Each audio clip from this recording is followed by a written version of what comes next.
I'm Amelia Wilson, 28, a high school English teacher from Boston, and somehow the daughter-in-law of one of the richest families in New England.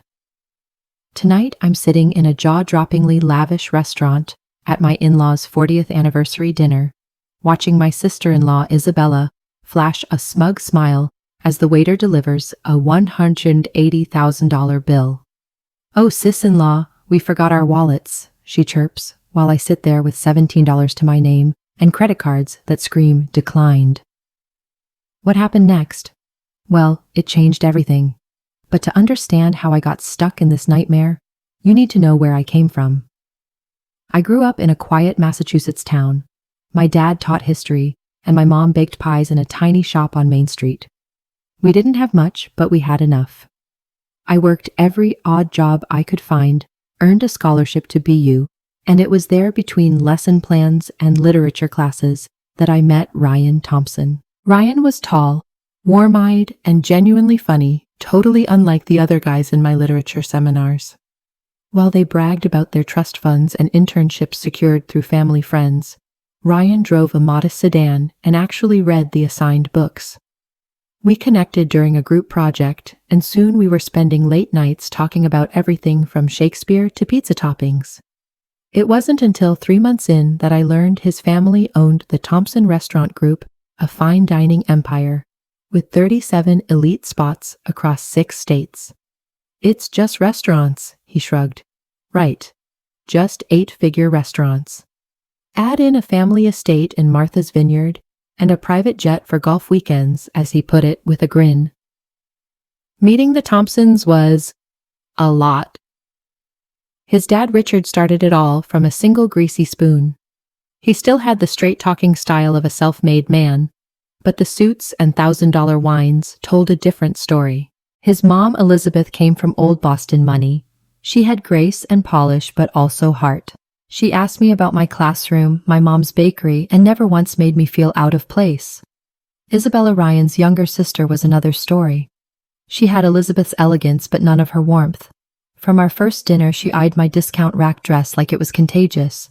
"You teach English?" she'd asked, feigning interest. "I suppose even wealthy kids need to read." She'd gone to Wharton, supposedly worked for the family business, but mostly she posted yacht pics and hosted fundraisers with champagne fountains. Her husband Ethan came from big real estate money, and together they were the ultimate glossy power couple, rich, beautiful, and totally indifferent to people like me. My first Christmas with them was unforgettable for all the wrong reasons. While they passed around Rolexes and resort vouchers, I handed out handmade candles and holiday cookies. Isabella opened mine with a stiff smile. "How crafty," she said, already ogling the Cartier bracelet Ethan had just given her. And still through it all, Ryan and I stayed strong. We had something real, something money couldn't touch. Ryan proposed after 2 years with a delicate vintage ring that had once belonged to his grandmother. I thought it was beautiful. Isabella didn't. I caught her telling Ryan at our engagement party, "You could have at least had it reset in platinum." Our wedding was a balancing act, my craving for simplicity versus the Thompson family's need for appearances. It wasn't the spectacle Isabella had pulled off with her Grammy performer and Vogue spread, but it was still far grander than anything my family had ever seen. After the wedding, we moved into a cozy brownstone in the South End. It wasn't the penthouse Richard had suggested, but it was a smart investment and felt like home. Ryan joined the family business but worked his way up instead of accepting a cushy title. I started teaching at a local public school, determined to build my career on my own terms, separate from the Thompson name.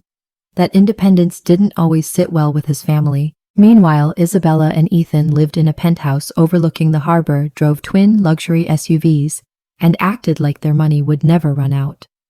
Every family gathering felt like a performance with Isabella, casually asking when Ryan would step up at work, or commenting on our adorable starter home.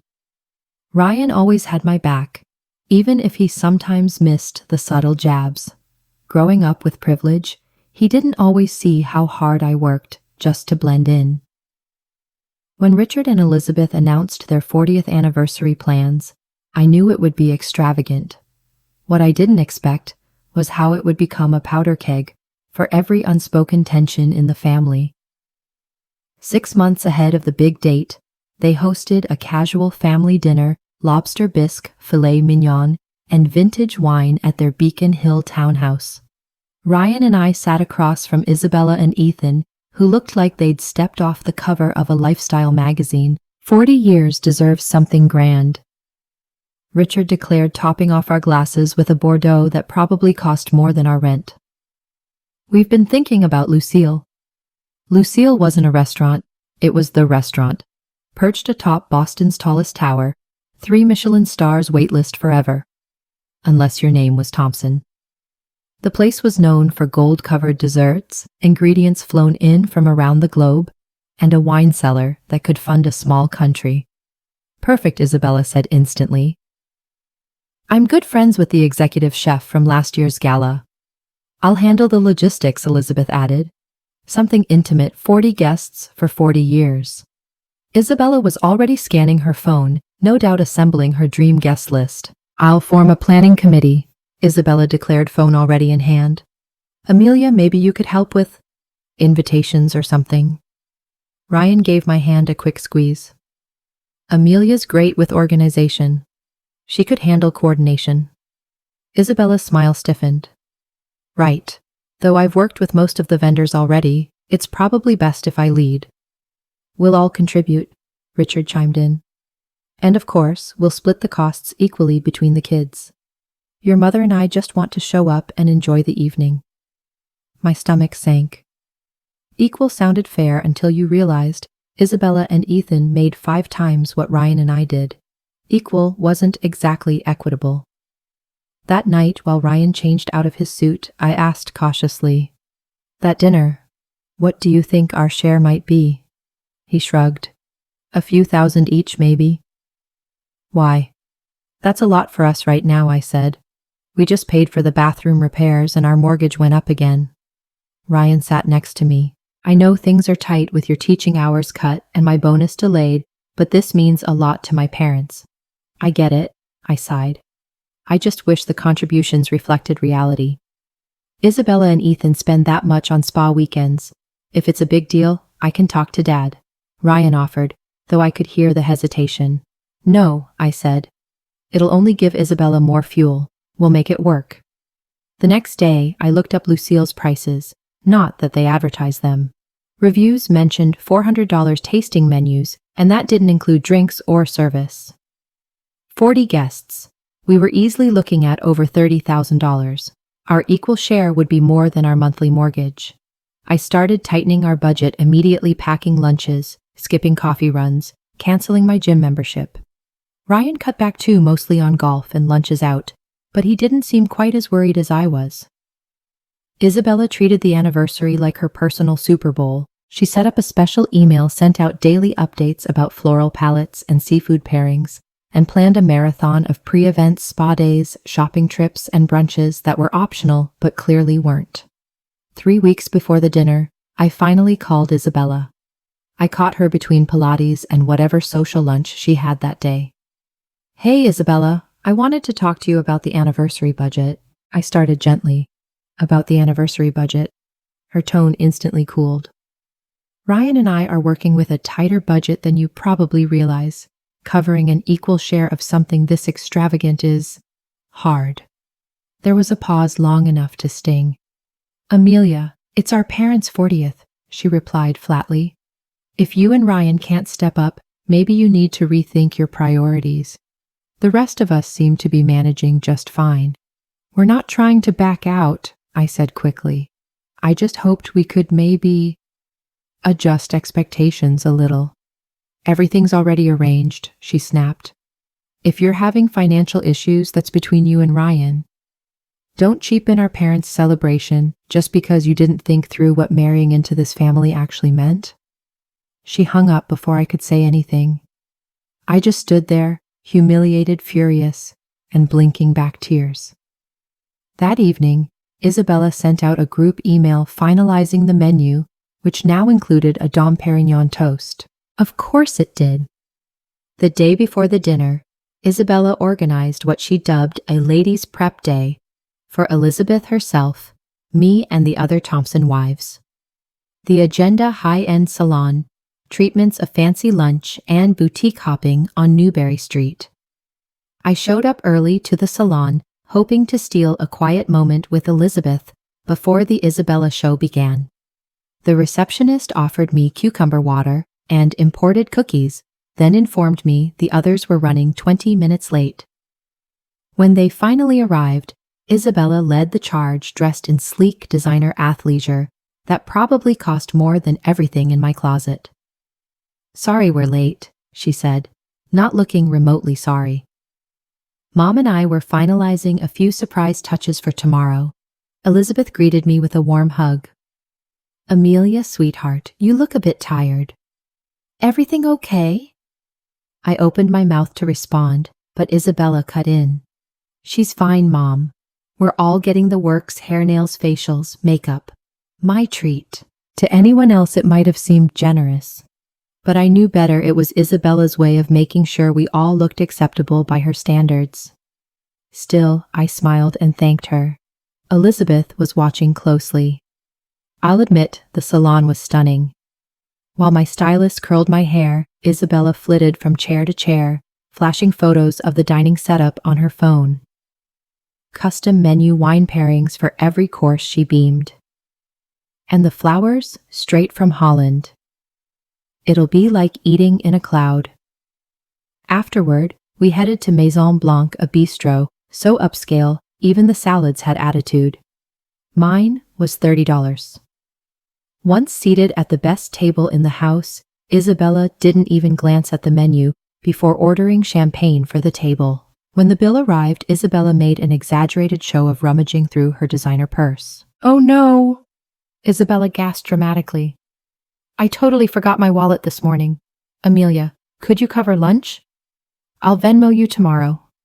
The bill was over $400. I forced a tight smile and handed over my card, already calculating which groceries I'd have to cancel that night. "You're an angel," she cooed as the server walked off. "Oh, and I booked dinner for us tonight since the guys are golfing." Girls' night, right? Elizabeth must have noticed my frozen smile. "You know I'm feeling a little tired. Maybe we should save our energy for tomorrow's big day," she said gently. Isabella frowned, but didn't push it. "Fine. But we do need to find Amelia a dress. That one from Christmas definitely won't work at Lucille." At the boutique, where everyone greeted Isabella like royalty, I tried on several dresses. Isabella vetoed each one I liked. Too bright, too casual, so last season. Finally, she held up a sleek black dress with a modest neckline and a $950 price tag. "This one's perfect. Understated, but elegant." I glanced at the price and hesitated. "It's lovely, but—" "Amelia," she cut in. "You need to look the part. It's an investment." Elizabeth, who had been quiet until then, finally spoke. "Isabella, maybe? Amelia already has something she can wear. Not everyone buys a new outfit for every occasion." Isabella offered a tight smile. "Mom, we're dining at Boston's most exclusive restaurant. I just want everything and everyone to look right." I eventually settled on a dress from the sale rack. It still cost more than I usually spent, but at least it wouldn't wreck our bank account. Isabella let out a soft, then murmured something to the associate about bargain buys. As we left, I checked my phone. Ryan had texted to say the golf game had turned into drinks at the club. He wouldn't be home until late. Walking behind them in the garage, I overheard Isabella whisper, "I don't get why Ryan doesn't help her more. Watching her pinch pennies over lunch. It's just awkward." "Not everyone measures success in dollars," Elizabeth responded calmly. "Ryan and Amelia may have different values, but they're still family," Isabella said. "But honestly, that sale dress will stick out like a sore thumb tomorrow." Elizabeth didn't respond. Her silence stung. I pretended not to hear, but my cheeks were burning. By the time I got home, I was drained, anxious about tomorrow, and worn thin from holding it together all day. Ryan came home close to midnight, buzzed from golf and club drinks. "So," he said, flopping onto the bed, "how was girls' day?" "She spent the whole day reminding me I don't belong in your family," I muttered, too exhausted to sugarcoat it. He sighed. "Babe, you're overthinking it. That's just Isabella being Isabella. She's not trying to be mean. She forgot her wallet at lunch, which I covered, and then spent hours pushing me to buy a $1,000 dress I can't afford." Ryan wrapped an arm around me. "I'm sorry, Amelia. Tomorrow will be better," Ryan had said. "It's just one dinner." I wish he'd been right. The night of the celebration arrived, crisp fall air, perfect skies. Ryan and I took an Uber to Lucille. I wasn't about to spend $60 just to park. Lucille sat at the top of a shining tower downtown with sweeping views of the harbor and skyline. A perfectly tailored host greeted us as the elevator opened. "Good evening. Are you here for the Thompson event?" Ryan nodded, and we were escorted through a sea of Boston's best-dressed diners, heading toward a private room in the back. The chandeliers glowed softly above tables lined with orchids and gold-rimmed china. Even the air smelled expensive, saffron truffle, something vaguely magical. Just as Isabella promised, the private room looked like heaven, thousands of white roses, soft-lit lilies, and floor-to-ceiling windows framing a sunset over Boston. A string quartet played in the corner. Most guests were already there. Richard stood tall in a tux, Elizabeth glowing in a sapphire gown that matched her silver hair perfectly. They greeted us with warmth. Elizabeth squeezed my hand a bit longer than expected. "You look lovely, dear," she said, glancing at my modest sail-rack dress. "We're so happy you're here." Isabella and Ethan swept in, minutes later turning every head. She wore a designer gown worth more than my car diamonds, glittering with every calculated step. Ethan, annoyingly perfect and polished, looked around like someone who'd never seen a price tag in his entire adult life. Of course, Isabella had us seated directly across from her and Ethan, with Richard and Elizabeth at each end like royalty. The rest of the table was filled with Thompsons, their old money friends, and two couples I recognized as restaurant investors. Once seated, the waitstaff arrived with champagne. Not just any champagne, the sommelier explained. It was a rare vintage. I found out later each bottle cost more than $5,000. "A toast," Richard said, standing with a glass in hand.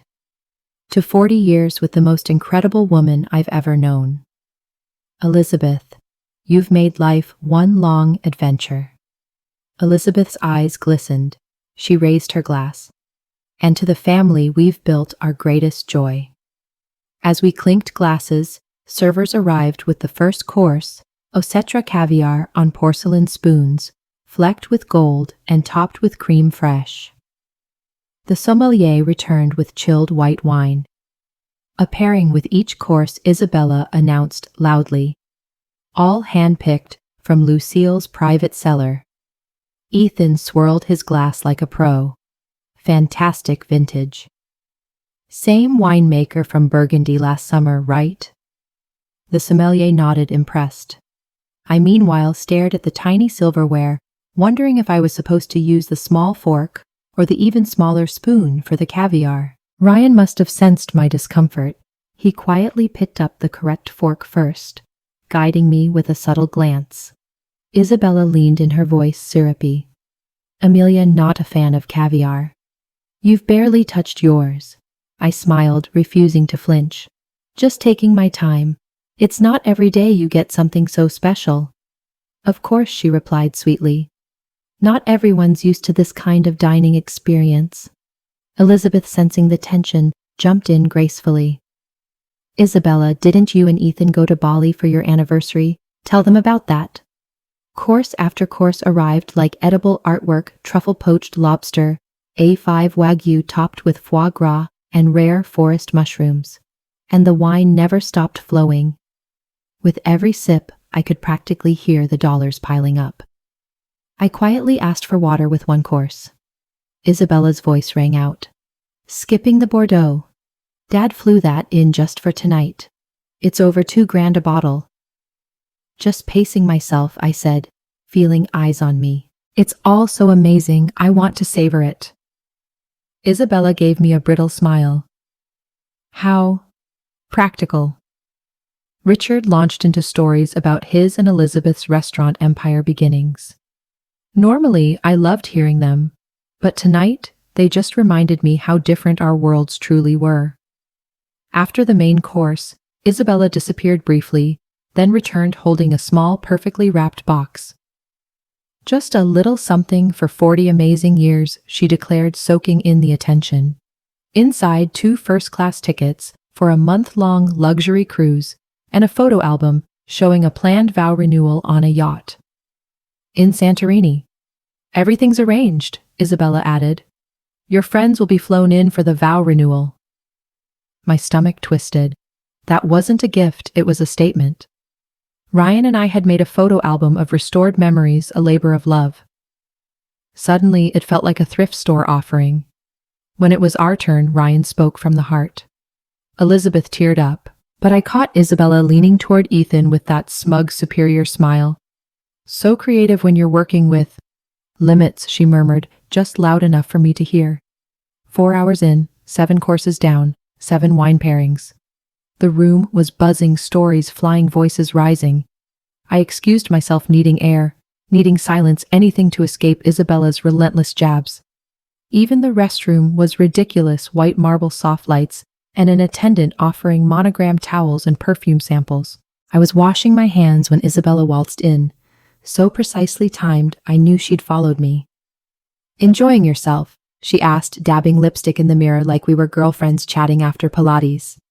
It's lovely, I said, keeping my voice polite. Your parents look thrilled. She turned to face me, her tone shifting. I needed a word, just the 2 of us. Ethan and I think it'd be meaningful if the kids cover the whole bill tonight. A surprise gift for Mom and Dad. My stomach dropped. The entire check. For 40 people. It's only fair, she continued smoothly. We'll just split it evenly, 2 couples, half each. Isabella, we're still paying student loans. That's a huge expense, I started as gently as I could. Amelia, it's one night, she cut in. Can't we just rise above all that practical stuff? For once everyone's on board, she said flatly. Don't ruin the moment. Before I could say another word, she was gone, leaving me gripping the cool marble sink, dizzy. I yanked out my phone, thumbs trembling. Emergency. Isabella says we're covering half the dinner. We can't. He texted back fast. What? That's not the plan. How much? No clue. Multiple courses. Wines. Private room. It's going to be insane. What now? I'll talk to her. Stay calm. I returned to find Ryan chatting with one of his dad's investors, and Isabella had vanished again. The next course might have been chocolate gold art, but it tasted like cardboard. Isabella clinked her glass, cue the grand finale. Before we say goodnight, she trilled, we kids have a surprise. As thanks for everything, tonight's our gift to you. Richard opened his mouth, but she steamrolled ahead. No arguments. We've decided. Elizabeth teared up. Richard looked stunned, then proud. Ryan stiffened beside me. He'd realized the trap too. Just as he opened his mouth, the maitre d' appeared with the dreaded folder. As requested, ma'am, he said, offering the bill with a bow.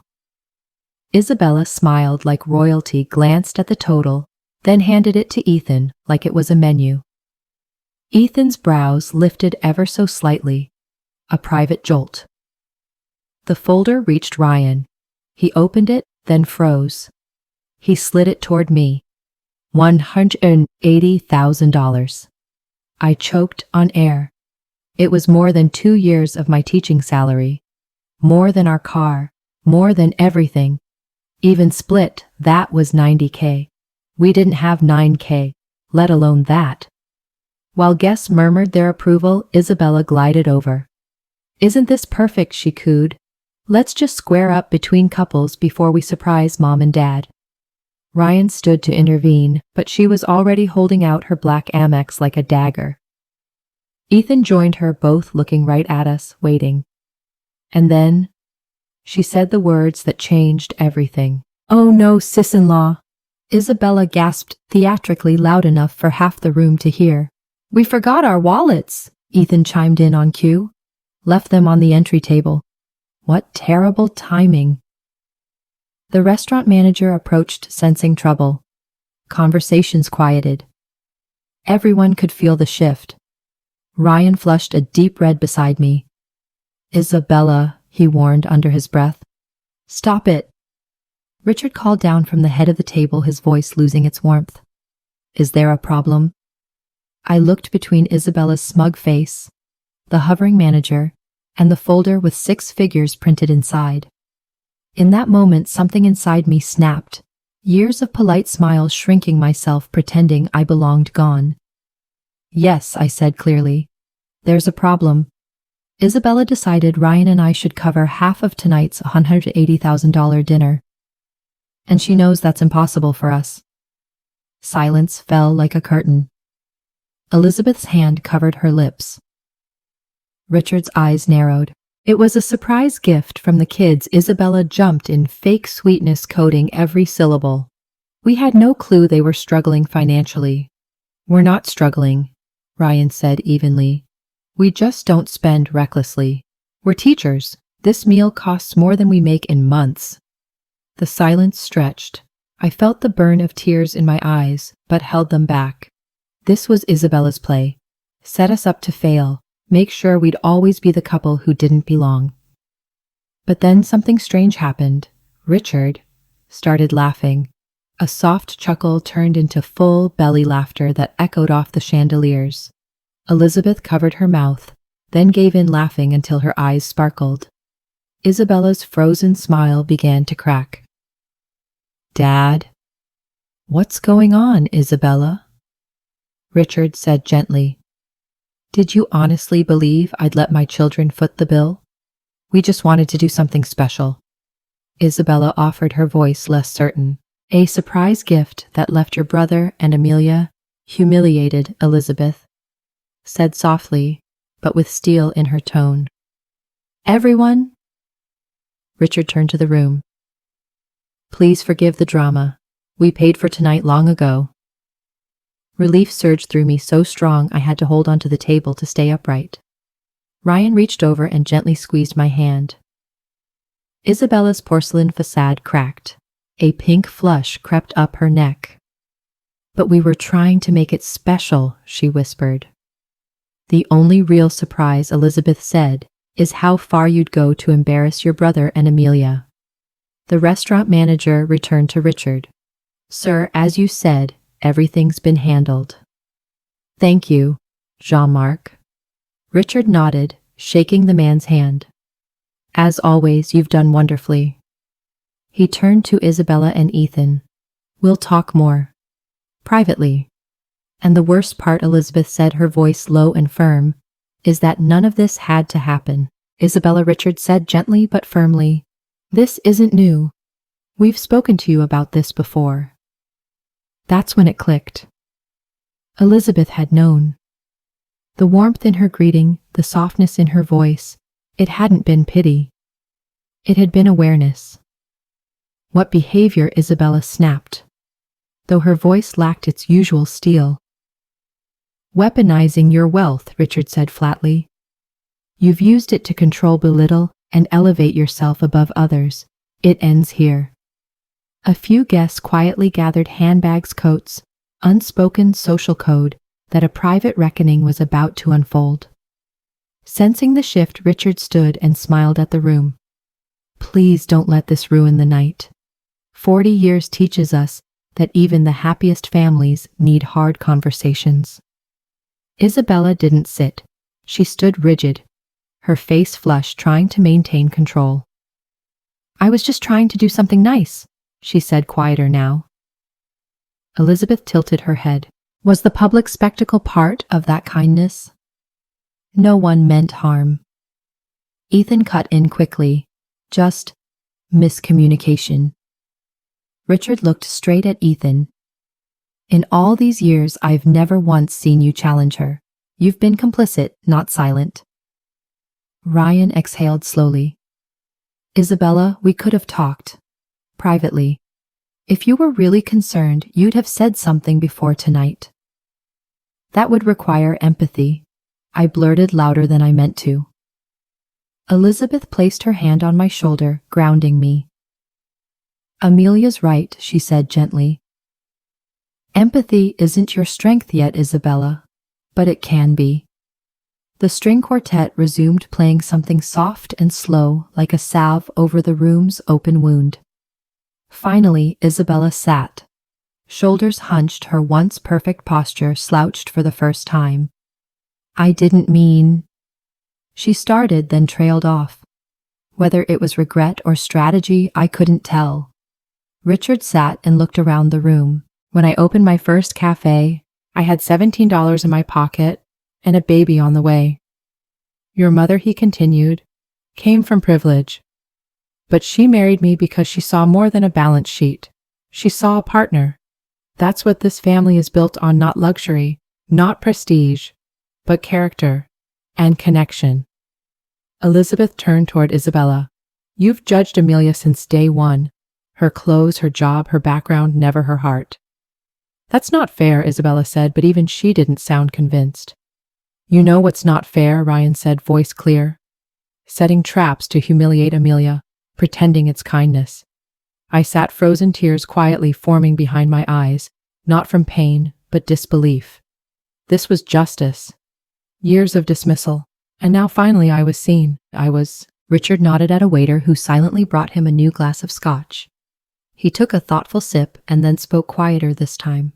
Tomorrow, come by the house for brunch, he said. There's more to talk about, but not here. His eyes scanned the remaining guests, most pretending to ignore the drama. This evening still belongs to 40 years with the woman I love, he added, raising his glass. Elizabeth smiled at him, warm and real, her earlier composure softening.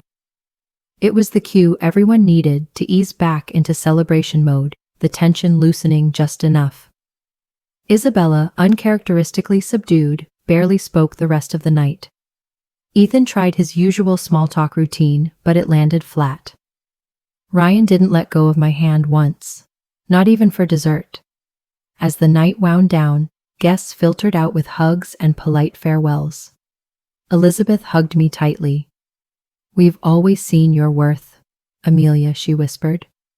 Even when some refused to. Richard pulled me into a firm hug. You love my son for the man he is, not the empire behind him, he said loud enough for Isabella to hear. In the elevator, none of us spoke. Until Isabella mumbled, sorry about tonight. That wasn't how I meant it to go. Then how exactly was it supposed to go? Ryan asked, calm but firm. She didn't reply, just looked at her shoes. On the ride back, I leaned into Ryan's shoulder, drained but strangely lighter. Lighter than I'd felt in a long, long time. I still can't believe your dad paid the whole thing in advance, I murmured. I can believe Isabella pulled it, Ryan said. But this time, it was loud. Your mom's always known, I said. She's been watching Isabella's jabs since day one. Yeah, Ryan nodded. She catches everything, just quieter about it than Dad. I should have called it out sooner, Ryan admitted. I should have had your back better. We both tried too hard to keep things calm, I said. And let it go too far. Walking into our cozy brownstone, I saw it with new eyes. Small, yes, but ours. No marble floors or designer chandeliers. But it was real, and it was ours. Ryan uncorked a bottle we'd been saving, and we talked, really talked for the first time in ages. I love them, Ryan said, but I've let their expectations shape me without even noticing. Your parents. They surprised me, I said, especially your mom. Especially. The next morning I got ready for brunch at Richard and Elizabeth's place, feeling both anxious and oddly hopeful. Last night's confrontation had shaken loose a lot, but I knew wounds rooted in pride and privilege don't just vanish overnight. Their townhouse in Beacon Hill looked as imposing as ever, passed down through Elizabeth's side for generations. As Ryan and I walked up the steps, I spotted Isabella and Ethan's car in the driveway. Elizabeth opened the door with a soft smile and led us into the formal dining room, where coffee fruit and buttery pastries waited. Isabella and Ethan were already at the table, quiet and visibly tense. Richard was flipping through the Sunday paper glasses halfway down his nose. "Good morning, Amelia, Ryan," he greeted us, setting the paper aside.